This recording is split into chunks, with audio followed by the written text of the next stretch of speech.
સાથીઓ, આપણે જેની આતુરતાપૂર્વક રાહ જોઈ રહ્યા છીએ એવા આપણા વક્તા શ્રી અશોકભાઈ રાઠોડને હું આમંત્રણ આપીશ કે તે સમયને ધ્યાનમાં રાખીને એમના અહીં વિચારો રજૂ કરે. અશોકભાઈ રાઠોડ.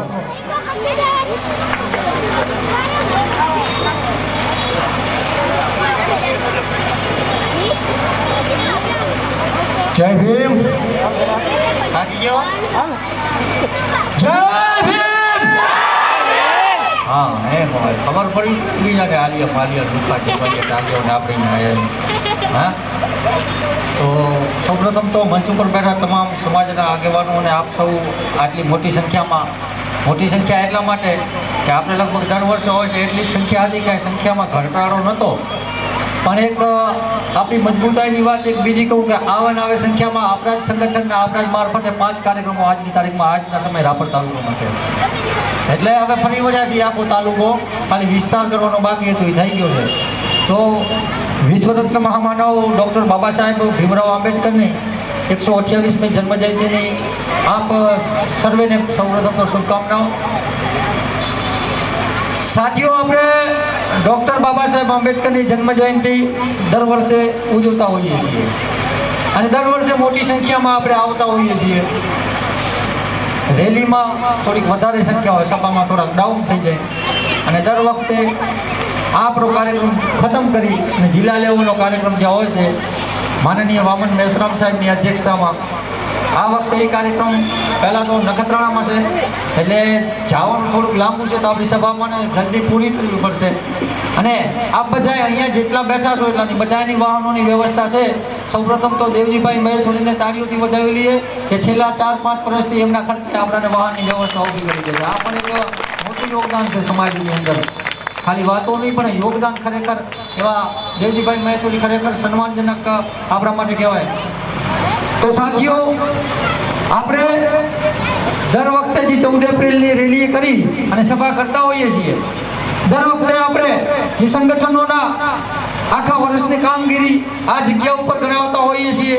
સમાજની સમસ્યા વિશે, અન્યાય અત્યાચાર વિરુદ્ધ જે આપણે લડતો આપ્યો છે એમની વિરુદ્ધ અને આપણાને ક્યાંય દબાવવાનો જે પ્રયત્ન કરે છે એની વિરુદ્ધ સતત સંઘર્ષમાં રહ્યા છીએ. આપ લોકોનો સમાજનો બહુ સાથ સહયોગ, જ્યારે સાથ જોયો ત્યારે સમાજે સંપૂર્ણ શક્તિ સાથે સહયોગ આપ્યો અને જે ધાકડ કહેવાતા હતા એમને પણ આપણે ઘણી વખત પાછા વાર્યા. આ એક આપણી સમાજની મોટી ઉપલબ્ધિ છે. સૌપ્રથમ એને તાળીઓથી બતાવેલી આખી સમાજની જે આપણી ઉપલબ્ધિ છે. હવે મૂળ વાતમાં આવું તો હાલેની પરિસ્થિતિ, આપણે બાબા સાહેબ આંબેડકરની જન્મ જયંતિ ખાલી આપણે નાચી ગાઈને અહીંયા આગળ સભા કરીને હું થોડું સારું બોલું તમે તાળીઓ પાડીને વિખાઈ જાઉં એના માટે નથી કરતા કે નથી અહીંયા કોઈને હીરો બની જવાનો શોખ કે નથી નેતા બની જવાનો શોખ. કદાચ હું ક્યારે ચૂંટણીમાં ઉભું કરું તો મને વોટ ના આપતા. સાહેબે વાત કરી કે અહીંયા પ્રોટોકોલ નડે છે તો સાહેબ સંવિધાન આપણા બાપે લખ્યું, આપણને કોનો પ્રોટોકોલ નડે? આપણે ક્યાં ગાળ ગલત તો બોલવી નથી. બાકી જેને આપણે નખો દ્વાર્યું છે એનામાં તો ખુલ્લેઆમ બોલ છે, તંત્ર સામે સાક્ષી છે. જેને નખો દ્વાર્યું તો બોલો એમાં કોઈ પ્રોટોકોલ નથી હોતો. આપણે વારે કહેતા સંવિધાન બાબા સાહેબે લખ્યું, શું લખ્યું એ ક્યારેક જોઈ લેવાય. બાબા સાહેબે સંવિધાનમાં શું લખ્યું અને એમાં કેટલું ખતમ થઈ ગયું એ આપણને નથી ખબર. હજી જાગૃત નથી થયા તો આવતા વર્ષે અહીંયા અશોકભાઈ આ જગ્યા માઇકમાં નહીં બોલી શકે એવી પરિસ્થિતિ અત્યારે નિર્માણ થઈ છે. પહેલાના સમયમાં 2-3 વર્ષ અગાઉ આપણને રોકવા માટે આપણે આમ તો કાંઈ ખરાબ કામ નથી કરતા, આપણે કોઈ સમાજનો વિરોધ નથી, કોઈ કહેતું હોય આપણે સવર્ણોનો વિરોધ કરી છે, આપણે સવર્ણોનો વિરોધ નથી પણ આપણી જે બહુજન સમાજ છે એનો સમર્થનમાં છીએ અને આના ઉપર અન્યાય અત્યાચાર થશે તો અમે ગમે એ દબંગના પેટનો એના સામે અમે વિરુદ્ધમાં ઊભા રહીશું, ઊભા રહ્યા ઊભા રહીશું અને ભવિષ્યમાં ઊભા રહીશું. બાકી કોઈ સમાજનો અમારે વિરોધ નથી. જેને અમારો વિરોધ છે એનો અમારે ખુલ્લેઆમ વિરોધ છે અને રહેશે. બાકી જે દુનિયાની અંદરમાં જેને જન્મ લીધો છે એને ક્યારેક ને ક્યારેક મરવાનું હોય છે. કૂતરાની મોતે મરી જાય, કૂતરાની ખબર ને કેવું મોત આવે. એ કૂતરી 7-8 ગલુડિયા હોય, મોટા થતા 3-4 મરી જાય.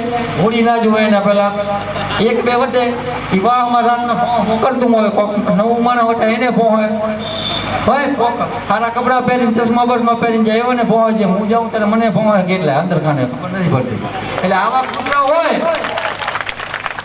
ભો કરતા હોય મોટા થાય, વાહમાં મરી જાય, પડી જાય ને આપણે ફોન કરી નગરપાલિકાને ઉપાડી જાઓ. આવી મોતે મરવું એના કરતાં બાબા સાહેબ આંબેડકરે કીધું તો એક દિન જ ખાલી જિંદગી જીવો, સ્વાભિમાનની જીવો.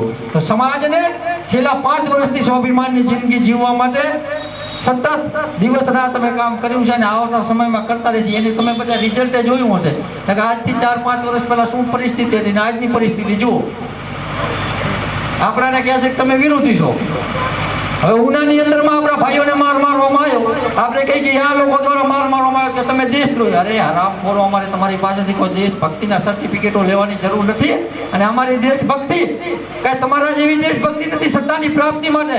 જ્યારે જલિયાવાલા બાગમાં અંગ્રેજો દ્વારા અત્યાચાર કરવામાં આવ્યો તો અહીંયા કને લાખોના કતલેઆમ કર્યા ત્યાં, ત્યારે એ અંગ્રેજને જનરલ ડાયરને લંડનમાં જઈને ભડાકે દીધા વાળો અમારો ઉદ્યમ છે. આ અમારી દેશભક્તિ. કોઈ વાર લુખા ચાલુ ને અમારી દેશભક્તિના પ્રમાણપત્ર જોતા તો અમારી દેશભક્તિ. અને અમારી રાષ્ટ્રપ્રેમ વિશે જો સવાલ ઉપાડતા રહેશે તો કદાચ અમે રાષ્ટ્રપ્રેમી નહીં હોય તો એના જવાબદાર અહીંયાના લોકો છે, કારણ કે એમનું વર્તન અમારાથી એવું છે. અમને એક જનાવરને માં માનવા તૈયાર હોય છે, અમાને ભાઈ માનવા તૈયાર નથી ને પાછા અમને કહે તો તમે હિન્દુ છો. જનાવર કરતા ખરાબ પરિસ્થિતિમાં રાખી મુસલમાનોને મારો હોય ત્યારે આપણે હિન્દુ બનાવશે ને કે તમે હરિજન હો, દલિત છો, મંદિરમાં પ્રવેશ કરવો નહીં. કોઈ એમ ના કહેતા કે આવું નથી. ત્યારે ગુજરાતના હાથોને 77 દાખલા બતાવો એટલે કોઈ એમ ના કહેતા કે આવું નથી. મંદિરોમાં પ્રવેશ કરવો નહીં, કાંઈ બોલી તો દેશદ્રોહી. ભાજપ વિરુદ્ધ કહી તો કાંઈ પાકિસ્તાન જતા રહ્યો એટલે આ દેશ કોઈના બાપનું ખેતર છે તે પાકિસ્તાન જતા નહીં કે હાથ બાર તમારા ઘરે પડ્યા છે. આ દેશ ભારતમાં રહેતા દરેક નાગરિકોનું દેશ છે એવું ભારતના સંવિધાનમાં લખ્યું છે. અને સંવિધાન અમારા બાપે લખ્યું છે અને અમારા બાપે બધાથી સમાનતાનો વ્યવહાર કર્યો છે. અમારો બાપ કોઈ મનુસ્મૃતિ નથી લખી કે એકથી ન્યાય ને એકથી અન્યાય. સંવિધાન લખ્યું, ક્યારેક વાંચી જોજો. એને સંવિધાનનું પાનું નથી જોયું, સંવિધાન હળગાવે. અરે અમારા બાપે તો મનુસ્મૃતિ આખી વાંચીને હળગાવી હતી. તાકાતોર સંવિધાન વાંચીને પછી હળગાવો કહેજો કે આ ખરાબ છે સંવિધાનમાં, અમે તમારો સાથ થયો બાપ. બાકી મનુસ્મૃતિ વાંચીને હળગાવી હતી અમે. અને એ હળગાયા પછી પણ કોઈ પણ પ્રકારનો વિરોધ નતો થયો ને અહીંયાને એક ટ્રાય કરી જોઈ, સંવિધાન સળગાવ્યું, આખા ભારતનો આક્રોશ જોઈ લીધો. અને અત્યારની હાલની સરકાર પણ મારે કોઈ ચૂંટણી લક્ષી ભાષણો નથી આપવા અને હું કોઈ ભાષણબાજી ખાલી નથી કરતો, પણ જે આપણી પરિસ્થિતિ છે, જે આપણા માટે આ ઈચ્છે છે એની વાત હંમેશા કરું છું. હવે સાચી લાગે કે ખોટી હું એટલા માટે વાત નથી કરતો કે હું વાત કરું તમને સારી લાગે, પણ સાચી છે જ કરી, ભલે ખરાબ લાગે. આપણા લોકો દિન રાત મહેનત કરે એમની પાર્ટીઓમાં અને બે કોર આપણા હોય. હમણાં તમે અત્યારે ચૂંટણીનો માહોલ છે, અહીંયા કેટલાક સભાઓ થયું હશે, રેલી રોડ શો મોટા મોટા. કોંગ્રેસનો રોડ શો તો આપણા વાળો હોય, નરેશભાઈ જિંદાબાદ જિંદાબાદ. ભાજપમાં આપણો મહેશ વિનોદભાઈ જિંદાબાદ. એટલે અનામત છે, અનામત ના હોય તો બીજા કદાચ ઉભા રહે તો એમાં આપણે વાળો જિંદાબાદ મુર્દાબાદમાં. ત્યારે એમ ના કીધું ભાઈ અમારું પ્રતિનિધિત્વ તમારા ભેગું શું. ભાઈએ એક શાયરી કીધી હતી બહુ સારી છે કે ભાજપ આજે છે કાલે નથી, કોંગ્રેસ આજે છે કાલે નથી, પણ સમાજ રહેશે. તેમ આપણા નેતાઓને કહું છું કે અનામત આ છેલ્લું મોરા છે કચ્છમાં, આના પછી નથી. એટલે સમાજ ભેગા રહ્યો, સમાજની પડખે રહ્યો ને કે તમારામાં કેવું ટેલેન્ટ છે એ એમને ખબર છે. હવે જેને બાબા સાહેબ આંબેડકરને 2 વખત હરાવી નાખ્યા ખૂટલઈ કરીને, એના જેટલું મહાન તો આપણામાં લગભગ કોઈથી નહીં થવાય. પણ આપણી સમાજના લોકોને અને દરેક કાર્યક્રમમાં બધાને કહીએ, ચાહે ભાજપમાં હોય કે કોંગ્રેસમાં હોય, આપણે કહીએ છીએ કે આવો સમાજની સાથે જો તમારો પક્ષ પછી પહેલો સમાજ. 4-5 વર્ષ કીધું, અત્યારે ધીમે ધીમે આવે છેલ્લું વર્ષ અનામતનું. આના પછી કોઈ ભોગીઓ ધણી નહીં થાય. આપણે કહેવત છે ને ગુજરાતીમાં, ઉપાડ્યા કુતરે હાયડા અમે વધારે જીના આવ્યા. છેલ્લું વર્ષ અનામતનું. આના પછી જોઈ કે આપણા અત્યારે કે ને યુવા નેતા કચ્છમાં સારામાં કામગીરી કરે છે, અમે તો માંગણી કરશે કે આ અનામત જાય ને પછી એમને ટિકિટ દો. અમે કહેશે કે તમારી પાર્ટી હારી છે અને અમે પોતે તમારો પ્રચાર કરશે. અમે કહેશે જિંદાબાદ જિંદાબાદ મુર્દાબાદ મુર્દાબાદ. પણ જ્યારે સંવિધાન દિલ્હીની અંદરમાં સળગે છે, આપણા અનામતમાંથી ચૂંટાયેલા 131 મેમ્બર ઓફ પાર્લામેન્ટ અને વિધાનસભાઓમાં ભારતની 1250 MLA કોઈ હુંકારો નથી કરતો. એ ભાજપ કોંગ્રેસમાંથી ચૂંટાઈને આવે છે. હવે આને કઈ રીતના વોટ દેવો કે એટલા માટે તમારે વોટ દેવો કે અમે તમને વોટ દી તમે સંવિધાન હડકાવો, અમે તમારે વોટ દી તમે ઊનામાં અમાને ધોકા નાખો, અમે તમારે વોટ દી તમે થાનની અંદર અમારા છોકરાઓને ગોળીએ દઈ દો, અમે તમારે વોટ દી અમારા વનરાજાને ઘોડીમાંથી ઉતારીને એને મારો તમે, અમે તમારે વોટ દી અમારી બેન દીકરીઓને બલાત્કાર કરીને મર્ડર કરી નાખો. આના માટે આપણે એમને વોટ દેવો? હવે જે વોટ માંગવા આવે ને, મારા એરિયામાં તો નથી આવતા 3-4 વર્ષ થયા કોઈ, જો ગમે એ ઝાકળના પેટના હોય. અને હજી એમ કહું છું આ ચૂંટણીમાં આવજો, જોરદાર સ્વાગત કરશે.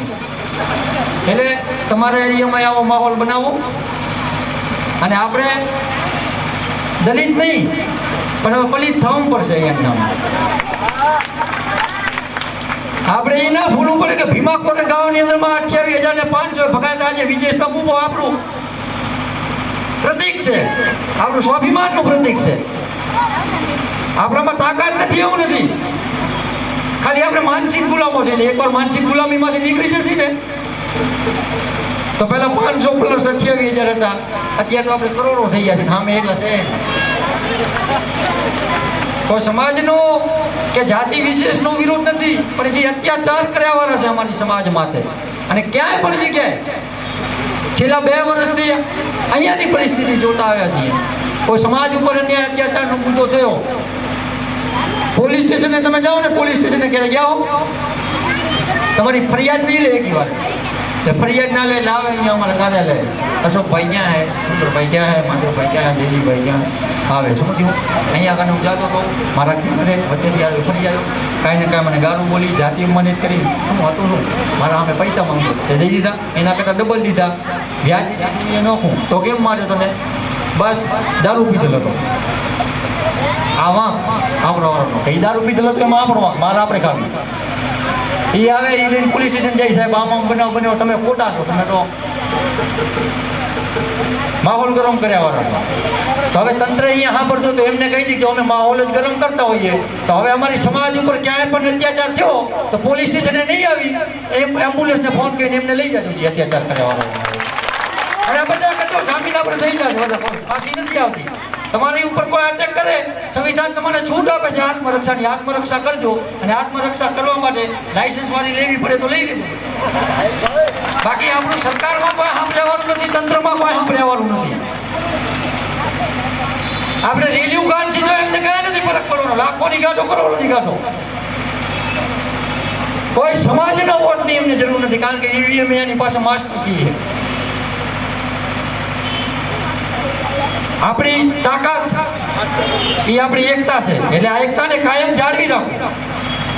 કદાચ હું એમ નથી કહેતો તમે મારી સાથે રહો, કાં કોઈ સમાજનું કામ કરે છે એની સાથે રહો, પણ તમારી અંદર એવા મક્કમતા બનાવી રાખો કે ના, સમાજ મારા માટે સર્વોપરી છે, સમાજથી મોટું મારા માટે કોઈ નથી. આ બધા ભારતીય ભાઈ બહેનો જ છે આપણા, અને આપણે કહીએ છીએ 5000 વર્ષથી કહીએ.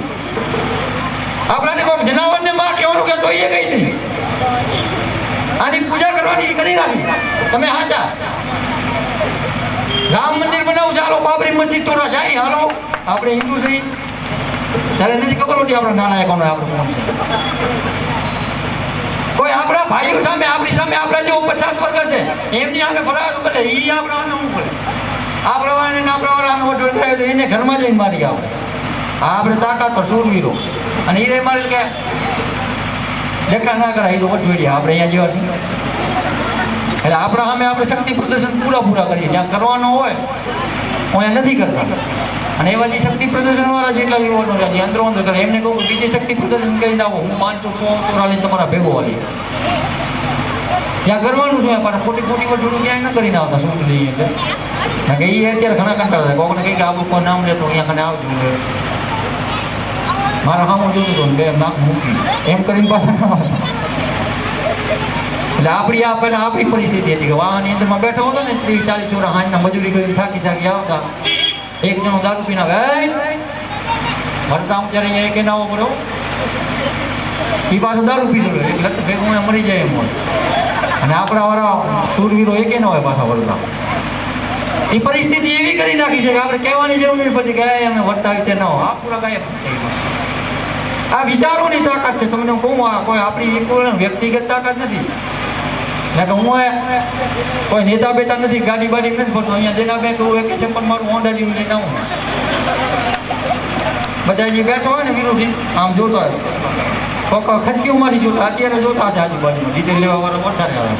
એ કે હું બોલ્યા હતા એટલે અહીંયા ડિટેલ લેવા છે એનું ના પડે એટલે જ આપણે કાર્યક્રમ અહીંયા રાખી દેના બેંક તો કારણ કે આપણા કને ઘણી જગ્યાઓ કાર્યક્રમ રાખવાનો, પણ આ બતાવી કે ના ખરેખર અમારી સમાજની જે અમે લડાઈ લડી હતી કોઈનો વિરોધ નથી, પણ અમારો વિરોધ કરવા ગયા તો કાં અમે ગયા કાં તમે ગયા. હવે કારણ કે તંત્ર તો અમારું કોઈ પૂછણ નથી કરતું, એટલે હવે ક્યાંય અન્યાય અત્યાચાર થાય તો પહેલા તમે હું જ્યાં દોડતા હોય ને દોડતા પહેલા હું સમજી ગયા ને, સમજદાર તો છો લોકો 5 વર્ષ ત્યાં મહેનત કરી પછી આવ્યું આપણે સમજી લીધું. અને ક્યાંય ફરિયાદ ન લેવાય કોઈની, તો હું અહીંયા જઈને કહી દેવાનું આ ફરિયાદ મારી આપી જાઉં લેખિતમાં 1-2 દિવસની અંદરમાં એક્શન લ્યો ને કે તમારે અમારા ઉપર એક્શન લેવાના થશે અને મને ગોતવાનું ચાલુ રાખવાનું આવે. કારણ કે આપણી પાસે હાલતા આપણે વિખાઈ જાય એટલે હું આ છે એના માટે કહું આપણી એકતા ઓલી એકતા ખબર નહીં મધમાં કે જેવી કોક હું કરે એટલે વિખાઈ એટલે એકતા હવે મજબૂત મક્કમ મેગ્નેટ જેવી લાગુ રોજ જેવી કે કોઈક આવે ને લોઢાને ખેંચી લે ને કે આપણે નામમાં આપણે નામજી રાખી એ નામે કોઈની તકલીફ હોય. હવે આપણે શું નામ રાખવું એ બીજાને પૂછે, આપણે શું કરવું એ બીજાને પૂછે. હવે આપણે રાષ્ટ્રભક્ત છે કે નથી એના સર્ટિફિકેટો RSS વાળા આપે, ત્યારે આમને કોઈ ઠેકો આપી દીધો રાષ્ટ્રભક્તિનો. જ્યારે દેશ અંગ્રેજોની ગુલામીમાં હતા ત્યારે અહીંયાને દલાલી કરવામાં ફર્સ્ટ નંબર અહીંયાનો હતો. બહુ વ્યવસ્થિત રીતે દલાલી. આપણે પહેલેથી જ મેં કીધું ને કે અહીંયા અત્યાચાર થયો ઉધમસિંહ લંડનમાં જઈને ભડાકે દીધો અને હા પછી અત્યાચારથી સહન ન થાય ત્યારે હવે ભીમા કોરેગાંવ રિટર્ન થશે. જો સંવિધાન ખતમ કરવાની વાત કરતા હોય, જો સંવિધાન ખતમ કરતા હોય તો અમે દર વર્ષે અહીંયાથી કહી છીએ કે જ્યાં સુધી ભારતનું સંવિધાન સેફ છે ત્યાં સુધી અમે સંવિધાન માનીએ છીએ. બાકી જો સંવિધાન ખતમ કરવાની વાત કરતા હોય તો આજે પણ 1818 વાળા એ મહારોના વંશજ છીએ અમે, આજે પણ એ લોહી અમારામાં ઠંડુ નથી થયું અને એને ઉકાળવા માટે રોજ રોજ અમે ફિલ્ડમાં ફરી જાહેર સભાઓ કરી છીએ. એટલે કોઈને એવા લુખા તત્વોને એમ થતું કે ના સમાજ ઉપર અત્યાચાર કરીને જશે તો કોરા નહીં જાય, અમારે તો મરવાનું થાય તો પહેલે કહેતો કોઈ અહીંયા કેટલા ભાઈ બેઠો કોઈને ઘરની ફેક્ટરી છે, અહીંયા આપણા કને પેટ્રોલ પંપ છે, હોટલું છે અવાજથી બોલે બીજાને ખબર પડે છે તો શું કરીને ખાઓ, મજૂરી કરીને ખાઓ. એક ઘરમાં કેટલા છોકરા 5-6 હોય છે આપણે ઘરો-ઘર. સમાજ માટે એક જાય તો કઈ ઉપાધિ, 5 ને લેતો જાય તો કેવું સારું. તો હવે અત્યાચાર થાય ખરોખરથી ખાલી એક છોરો આપી દો, બાકી હું સમજી લઈશ. નખત્રાણા જવાનું છે, ટાઈમ ઘણો થઈ ગયો છે. બાબા સાહેબના વિચારો સાથે જોડાયેલા રહીએ, મજબૂત સંગઠન બનાવી, સમાજને મજબૂત બનાવી. આપણે કોઈ સમાજનો વિરોધ નથી, બધા આપણા ભાઈઓ જ છે અને બધા જનાવરે અમારા મા બાપ છે. બસ એમને લાગતું કે વિરોધ કરતો બસ રાજી થાય, પણ અમારી સમાજની અમારા માટે સર્વોપરી છે. આની ઉપર મહેરબાની કરીને અત્યાચાર ન કરતા. તંત્ર અહીંયા સાક્ષીમાં છે, કદાચ આવું ચાહે થાય તો યોગ્ય ન્યાય અપાવજો ને કે હવે ન્યાય અપાવશે ભીમસેના. ધન્યવાદ, આભાર, જય ભીમ, જય મૂળ નિવાસી, ફગાઈ કે વિદેશી.